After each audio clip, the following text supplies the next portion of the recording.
Hi viewers, welcome to our channel. ప్రస్తుతం మనతో పాటు సీనియర్ జర్నలిస్ట్ భరద్వాజ్ గారు ఉన్నారు. వారితో ఒకసారి మాట్లాడదాం. సార్ నమస్కారం. సార్ నమస్తే అండి. సార్, పవన్ కళ్యాణ్ గారి వారాహి యాత్ర మరోసారి ప్రారంభం కాబోతుంది. సార్ ఆ మధ్య జరిగింది, మధ్యలో చాలా బ్రేక్ వచ్చింది, ఇప్పుడు చాలా గ్యాప్ తర్వాత మళ్ళీ రీస్టార్ట్ చేయబోతున్నారు. మరి దీని ఎఫెక్ట్ ఎలా ఉండబోతుంది? మరి అదే రోజు మన జగన్మోహన్ రెడ్డి గారి మేమంతా సిద్ధం బస్సు యాత్ర కూడా స్టార్ట్ అవబోతుందంట. May 27 అంటున్నారు. మరి సారీ, ఈ మంత్ March 27 అంటున్నారు. మరి మీ ఒపీనియన్స్ ఎలా ఉండబోతున్నాయి? ఒపీనియన్ ఏం లేదండి దీనిలో. అంటే నిజానికి ఆయన వారాహి వాహనాన్ని ప్రకటించిన రోజే ఒక విస్తృతమైనటువంటి పర్యటన చేయబోతున్నాను నేను రాష్ట్రం అంతా అని చెప్పేసి ఒక ప్రకటన చేశాడు పవన్ కళ్యాణ్ గారు. అవును. చేసి నదీ నదాలు, అడవులు, కొండలు, ఎడారులా మనకు అడ్డంకి, వీటన్నిటినీ తట్టుకుని, అన్ని పరిస్థితుల్ని, అన్ని నిరసనల్ని, అన్ని వ్యతిరేకతల్ని తట్టుకుని వెళ్ళే ఒక అంటే మిలిటరీ స్పిరిట్తో, సైనిక స్ఫూర్తితో ముందుకెళ్ళటం కోసం ఈ ఆలివ్ గ్రీన్ వారాహి రెడీ చేస్తున్నాను అని చెప్పి ఆయన చాలా గంభీరంగా ప్రకటించాడు. ప్రకటించిన తర్వాత ఆ వాహనం వచ్చే టైంలో రకరకాల కాంట్రవర్సీలు, అది ఎలా అలౌ చేస్తారు అంటే ఆలివ్ గ్రీన్లో ఉన్నటువంటి వెహికల్ని ఎలా అలౌ చేస్తారు, ఇలా రకరకాల చర్చలు జరిగినాయి. ఫైనల్గా అవన్నీ పక్కకి వెళ్ళిపోయి అది రిజిస్ట్రేషన్ ప్రక్రియ కంప్లీట్ అయ్యి పవన్ కళ్యాణ్ గారి కాంపౌండ్లోకి వచ్చింది. వచ్చిన తర్వాత కొత్త వెహికల్, ఎవరైనా కొత్త వెహికల్ కొన్న తర్వాత కొంతకాలం దాని మీద తిరిగి మోజు తీర్చుకుంటారు. అలా మోజు తీర్చుకునేంత అంత కష్టపడి అంత వార్తలు వచ్చినటువంటి వారాహి మీద అతి కొద్ది రోజులు మాత్రమే ఆయన ట్రావెల్ చేశాడు. చిన్న టూర్ చేసి, అది కూడా రాష్ట్రంలో చిన్న మూల, ఒక పాకెట్లో టూర్ చేసి ముగించేసి షూటింగ్లకు వెళ్ళిపోయాడు ఆయన. అంటే ప్రజల్లోనే ఉంటాను, ఇక ప్రజలతోనే ఉంటాను, నాకు తోడు వారాహి అని చెప్పాడు ఆయన. అలాంటిది ఎందుకు సడన్గా ఆపేశాడో, ఆ తర్వాత వారాహి ఏమైపోయిందో అనే చర్చలు, బహుశా అది తీసేశారా అన్న లెవెల్కి వెళ్ళిపోయిన తర్వాత ఇప్పుడు మళ్ళీ వారాహి ప్రస్తావన తీసుకొచ్చాడు ఆయన. ఇంత గ్యాప్ తర్వాత తీసుకొచ్చి ఇప్పుడు ఎన్నికల ప్రచారం మొత్తం కూడా దాని మీద నుంచి చేస్తానని చెప్తున్నాడు. కాబట్టి వారాహి యాత్ర ప్రారంభం అవుతోంది. అయితే ఈసారి ఆయన చంద్రబాబును ముఖ్యమంత్రిని చేయటానికి, అలాగే మోడీని ప్రధానమంత్రిని చేయటానికి, ఈ రెండు పనుల మీద, ఏ పనులైతే ఆయన 2014లో భుజాన వేసుకున్నాడో, 2014 ఎన్నికల ముందు ఏ పనులు భుజాన వేసుకున్నాడో అదే పనులు భుజాన వేసుకుని వారాహి యాత్రకు దిగుతున్నాడు. ఇంతకుముందు చైతన్య రథం యాత్ర చేసినటువంటి నాయకులందరూ కూడా తమని తాము పదవుల్లోకి తీసుకెళ్లడం కోసం చేశారు. ఎన్టీ రామారావు గారు తన ముఖ్యమంత్రి కావడం కోసం, తన పార్టీని అధికారంలోకి తీసుకురావడం కోసం చైతన్య రథం అనేటువంటి కాన్సెప్ట్ని తీసుకొచ్చాడు. దానికంటే ముందు ఇందిరాగాంధీ గారు కూడా రెడ్డి కాంగ్రెస్ను ఓడించి తన పార్టీని అధికారంలోకి తీసుకురావడానికి ఆవిడ కూడా జీపీ యాత్రలు చేసేది. ఇప్పుడు చంద్రబాబుని ముఖ్యమంత్రిని చేయడానికి, మోడీని ప్రధానమంత్రిని చేయడానికి ఈయన వారాహి యాత్ర చేయబోతున్నాడు.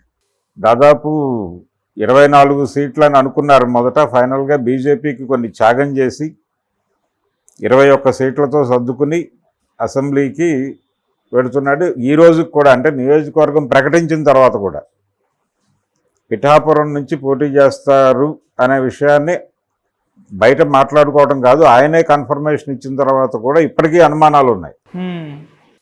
ఆయన నామినేషన్ వేస్తాడా వేయడా? ఇక్కడ ఆయన కాకినాడ నుంచి ఎంపీగా గెలుస్తాడు, కేంద్రానికి వెళ్ళిపోబోతున్నారు, ఇక్కడ ఉండబోవడం లేదు అనే పద్ధతిలో ప్రచారం జరుగుతోంది పవన్ కళ్యాణ్కి సంబంధించి. ఈ నేపథ్యంలో ఆయన వారాహి యాత్ర ఏమిటి అసలు, దేనికి అంటే కూటమిని 2 చోట్ల ఢిల్లీలోనూ అలాగే అమరావతిలోనూ అధికారంలోకి తీసుకురావడం లక్ష్యంగా ఆయన వారాహి యాత్ర చేయబోని వీధిలోకి వస్తున్నాడు. ఇప్పుడు వచ్చిన తర్వాత ఆయన దాదాపు మొన్న చిలకలూరుపేట సభలో ఏం మాట్లాడాడో అదే ఉపన్యాసం కొంచెం అటు ఇటుగా మార్పులు చేర్పులు చేసి అదే మాట్లాడతాడు. ఒకటి, కూటమికి ఆంధ్రప్రదేశ్ నుంచి ఎంపీలని సరఫరా చేయటం అనే పవిత్ర బాధ్యతను నేను భుజాన వేసుకున్నానని చెప్తాడు ఆయన. తెలుగుదేశం నుంచి అంటే జగన్మోహన్ రెడ్డి ఆల్రెడీ బీజేపీ కాంపౌండ్లోనే ఉన్నాడు. కొత్తగా వాళ్ళ కాంపౌండ్లోకి చంద్రబాబును పట్టుకురావడంలో కీలక పాత్ర పోషించింది పవన్ కళ్యాణ్. పట్టుకొచ్చాడు కాబట్టి ఇప్పుడు ఆయన బాధ్యత నిర్వహించే పనిలో దిగాడు. తెలుగుదేశం బీజేపీ ఎంపీలను గెలిపించండి, వాళ్ళతో పాటు జనసేన ఎంపీలను కూడా గెలిపించండి అని చెప్పబోతున్నాడు ఆయన. రెండోది, ఇప్పటివరకు క్లారిటీ లేని విషయం ఏంటంటే జనసేన పోటీ చేసే ప్రాంతాల్లోనే ఆయన పర్యటన ఉంటుందా అంటే, మొదట్లో వీళ్ళు కూటమి కట్టినప్పుడు ఒక మాట అనుకున్నారు, ఎవరు కంటెస్ట్ చేసే ఏరియాల్లో వాళ్ళు సొంత నిర్ణయాలతో పర్యటనలు జరగాలి, మిగిలిన ప్రాంతాల్లో పర్యటనలు కూటమి సమిష్టి నాయకత్వం బాధ్యత తీసుకోవాలి, ఒక కమిటీ వేయాలని కూడా అనుకున్నారు ఆ రోజున. ఈ రోజు వరకు కమిటీ ప్రస్తావన ఎక్కడ కనబడదు. కానీ ఇప్పుడు ఆయన కేవలం జనసేన పోటీ చేస్తున్న నియోజకవర్గాల్లో ప్రచారం చేస్తాడా, మొత్తం రాష్ట్రం అంతా పర్యటన చేయబోతున్నాడా అనేది ఒక క్లారిటీ రావాలి. అన్ని నియోజకవర్గాల్లోనూ ప్రజల్ని ఆయన కలవబోతున్నాడా, మొత్తం రాష్ట్రం అంతా తిరిగి రాష్ట్రం మూడు మార్చబోతున్నాడా అంటే మ్యాక్సిమం ఆయన రాష్ట్ర పర్యటనే చేసే అవకాశం ఉంటుంది. తన నియోజకవర్గాల వరకు కన్ఫైన్ కాడు. ఆయన ఒక స్టార్ క్యాంపెయినర్గా తెలుగుదేశం జనసేన బీజేపీ కూటమి తరఫున వ్యవహరిస్తున్నాడు. కాబట్టి వరాహి స్టేట్ మొత్తం తిరుగుతుంది. రాష్ట్రం మొత్తం మీద కూటమి తాలూకా వాయిస్ని వినిపిస్తాడు ఆయన. వినిపించి కూటమి వైపు ఓటర్లని ఆకట్టుకుంటాడు. ఈ ఆకట్టుకున్నటువంటి ఓటర్లని వాళ్ళ అభిప్రాయాలలో ఏదైనా మార్పులు ఉంటే వాటిని చేంజ్ చేసి మోటివేట్ చేసి వాళ్ళందరూ కూడా ఈవీఎం దగ్గర ఫ్యాన్ గుర్తుకు వ్యతిరేకంగా ఓటేసే పద్ధతిలో మోటివేట్ చేయటం, ఇది ప్రోగ్రాం. ఆ ప్రోగ్రాంలో భాగంగా ఆయన రంగంలోకి దిగుతున్నాడు. ఆయన ముందు ఆయన పోటీ చేస్తాడా లేదా అనేది క్లారిటీ ఇవ్వాలి. ముందు ప్రచారం సంగతి తర్వాత, ముందు నామినేషన్ వేయాలి కదా. ఆయన ఎమ్మెల్యేగా నామినేషన్ వేస్తున్నాడా లేకపోతే ఎంపీగా వేస్తున్నాడా అనేది క్లారిటీ ఇవ్వాలి. ఎమ్మెల్యే ఎంపీ రెండూ వేయచ్చు, రెండూ వేసి ఏదో ఒకటి వదులుకుంటాడు. తర్వాత రెండూ గెలిస్తే ఒకటి వదులుకోవాలి, లేదు ఒకటి ఓడిపోయి ఒకటి గెలిస్తే దానిలోనే కంటిన్యూ అవుతాడు. So Pawan Kalyan tour okay, finalise అయిపోయింది. చంద్రబాబు నాయుడు ఆల్రెడీ ఆ పనిలో ఉన్నాడు. జగన్మోహన్ రెడ్డి గారు బస్సు యాత్ర పేరుతో విస్తృతంగా పర్యటించబోతున్నాడు. చంద్రబాబు నాయుడు గారు కూడా ఏదో ఒక ఇన్నోవేటివ్ యాత్ర, అంటే ఇక తప్పదు, మే 13 వరకు ఈ యుద్ధం చూస్తూనే ఉంటాం. పవన్ కళ్యాణ్ ఈ ఎన్నికల్లో ఏదో మేరకు ఒక బెనిఫిట్ పొందాలి అనేటువంటి ఆలోచనతో అయితే ఉన్నాడు సీరియస్గా. గతంలో అంటే 2 ఎన్నికల వైఫల్యం తర్వాత ఈ ఎన్నికల్లోనైనా కానీ ఒక విజయం రాకపోతే క్యాడర్లో మొరేల్ దెబ్బతినేటువంటి ప్రమాదం ఉంటుంది. తన కార్యకర్తల్లో మాత్రమే కాదు, అభిమానులు మొరేల్ కూడా దెబ్బతినే అవకాశం ఉంది.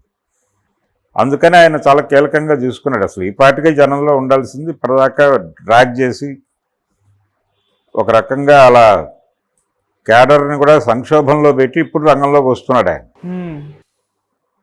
ఫుల్ టైం పొలిటికల్ పార్టీలా అనిపించడం లేదు అని చెప్పి వాళ్ళ క్యాడరే మాట్లాడుకుంటున్నటువంటి సందర్భంలో మొత్తానికి పూర్తికాలం షెడ్యూల్ టేకప్ చేసి రోడ్ల మీద పవన్ కళ్యాణ్ ఉండటం అనేది అయితే ఉపయోగపడే అంశమే.